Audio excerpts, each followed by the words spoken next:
Darling, you know that I want things to go our way. I'll try to reach you to lean every single day. I wanna be somebody that you wanna love. Don't wanna reach far enough, I wanna color your world.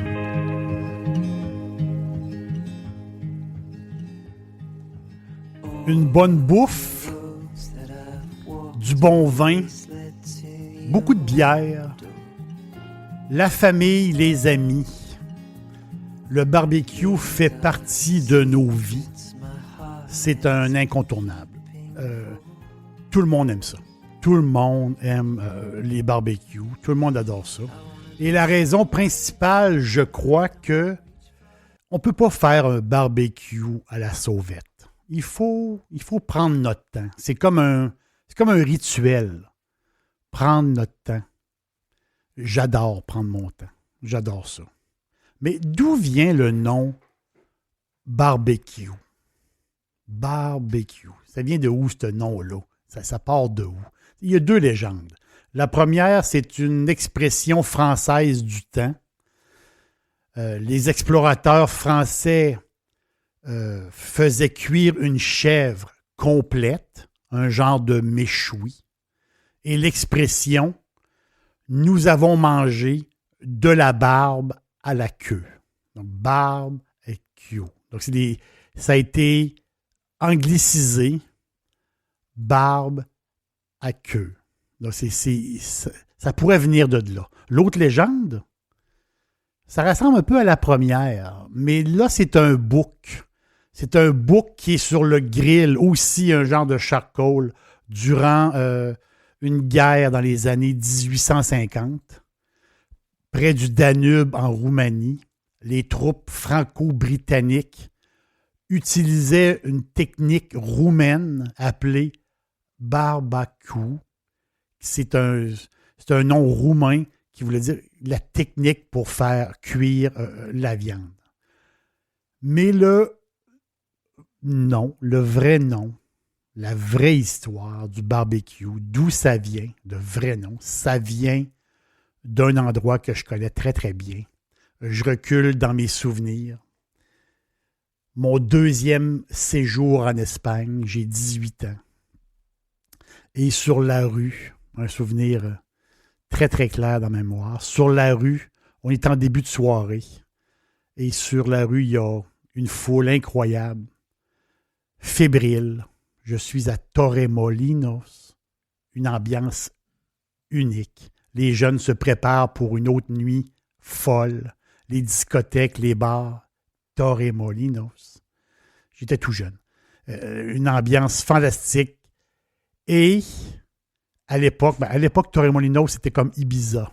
Donc, c'était un endroit prisé pour les jeunes, pour les jeunes fêtards. C'était une place de party inimaginable, incroyable. Et sur la rue, je ramasse une publicité. Je me rappelle. Ce soir-là, il donnait des genres de petits cartons sur le trottoir. Les gens, ils donnaient des petits cartons de publicité. Et sur un carton, en espagnol, il était écrit « Si vous n'avez pas le goût d'aller danser, ben venez fêter avec nous. » C'est un petit carton publicitaire qui avait en gros écrit « Barbacoa »,« Barbacoa »,« Barbecue »,« Barbacoa ». Et l'autobus vous attend à 21h et on vous amène dans un ranch. J'ai décidé d'embarquer dans l'aventure du barbecue. J'ai dit, je vais aller voir qu'est-ce que c'est. J'avais aucune idée où est-ce que je m'en allais. L'autobus plein de jeunes.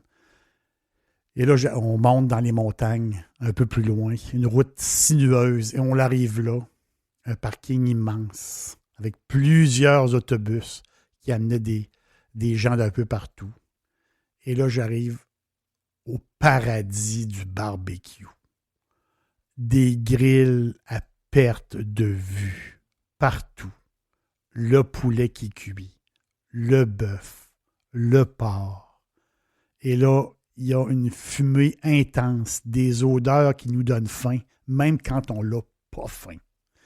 C'est ça le barbecue.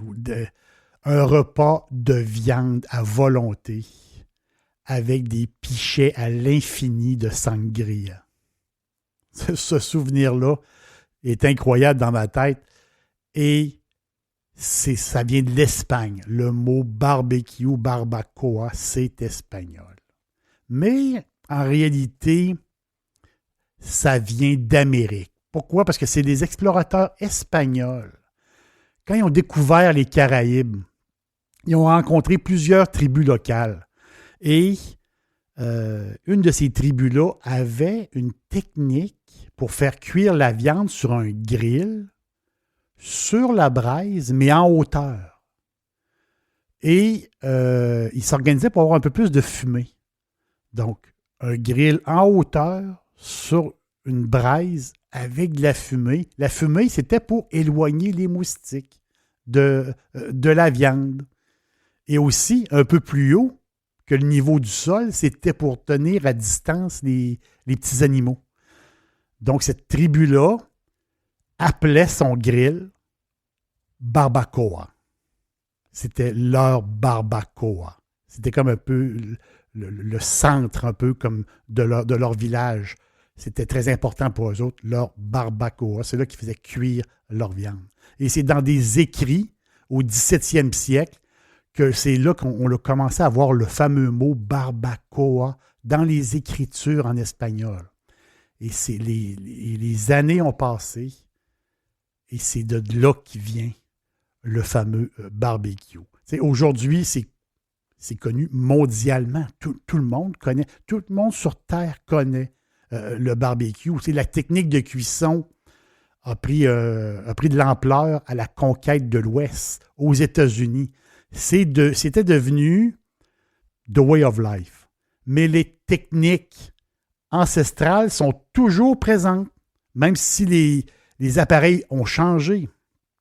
Quand on pense que le premier barbecue portable au gaz a été vendu dans les années 50, 30 ans plus tôt, Henry Ford fondait avec un ami la Kingsford Company.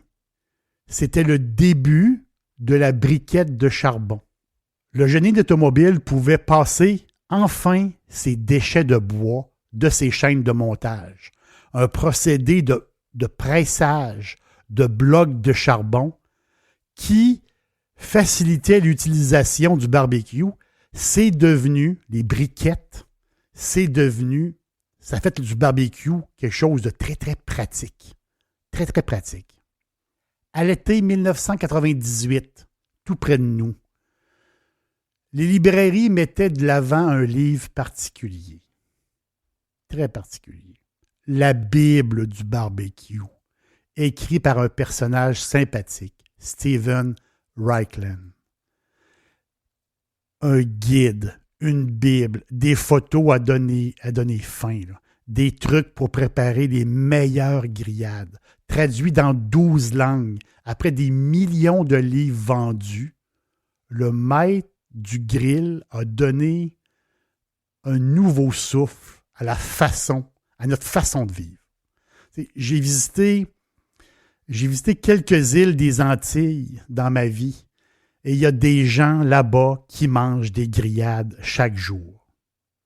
C'est une manière de vivre. Quoi de plus simple? De la viande, des légumes, tout pour faire plaisir.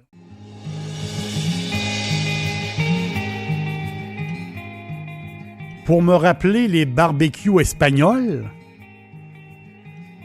dans des temps très chauds, je me fais toujours une sangria. Ça me rappelle les grands barbecues dehors, à la chaleur, une partie de la nuit. Extraordinaire spectacle de voir le feu et toute cette viande qui grille, qui cuit pendant des... C'est fou, là. C'est des souvenirs incroyables. Pour ma recette de sangria, je vous conseille mon podcast Sangria, du soleil en bonne compagnie. vive la chaleur et vive le barbacoa, vive le barbecue.